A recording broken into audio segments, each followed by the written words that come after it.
High court కేటీఆర్కు high court నోటీసులు అన్నటువంటిది ఇది మెయిన్ వార్త. ఈరోజు మనం పెట్టినటువంటి బ్యానర్ ఐటమ్. అవునండి. కేటీఆర్కు హైకోర్టు నోటీసులు, 4 వారాల్లో కౌంటర్ వేయాలనే ఆదేశం, అఫిడవిట్లో తప్పుడు సమాచారంపై విచారణ, కేకే మహేందర్ రెడ్డి, లగ్గిశెట్టి శ్రీనివాస్ వేర్వేరు పిటిషన్లు, ఇమాన్స్ కోటి విలువైన భూమి ఎలా కొన్నారు అంటూ ప్రశ్న, మేజర్ అయిన 3 నెలల్లోనే.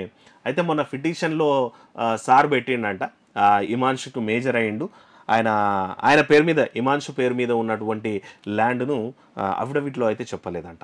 మరి ఇమాన్షు ఏం చేసి సంపాదించండి అనేటువంటిది ఇప్పుడు ప్రశ్న. కేకే మహేందర్ రెడ్డి, లగ్గిశెట్టి.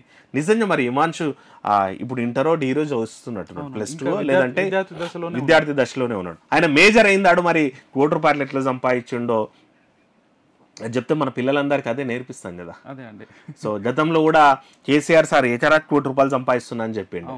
వీళ్ళు బాగా చేస్తున్నారు అబ్బా. ఎట్లా మరి వ్యవసాయం అయినా సరే, మరి ఇమాన్షు 18 ఏళ్ళు దాటిందాడే మరి ₹1 సంపాదించిండంట. మరి ఎట్లా సంపాదించిండు? రీకౌంటర్ వేయాలని హైకోర్టు నుంచి నోటీసులు వచ్చినాయి కేటీఆర్ గారికి. చూద్దాం మళ్ళీ తను అఫిడవిట్లో దాఖలు చేసిన అంశాలపై తను ఎలా రియాక్ట్ అవుతాడో వేచి చూద్దాం. సో ఇక్కడ ఏం జరుగుతుందంటే మాధవ్ గారు, ఇప్పుడు ఆల్రెడీ ఢిల్లీ లిక్కర్ స్కామ్ లో కవిత గారు జైలుకి వెళ్ళడం జరిగింది.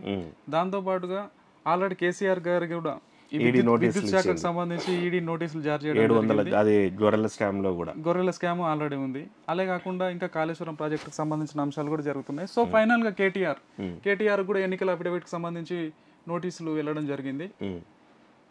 ఇక ₹1 విలువైనటువంటిది. ఇక సిద్దిపేట జిల్లా మర్కూరు మండలం శివారు వెంకట గ్రామంలో సుమారు 10.50 లక్షల విలువైన 4 ఎకరాల భూమిని ఇదే మండలంలోని ఎర్రవల్లిలో 88.15 లక్షల విలువైన 32 ఎకరాల స్థలాన్ని కొనుగోలు చేశారంట.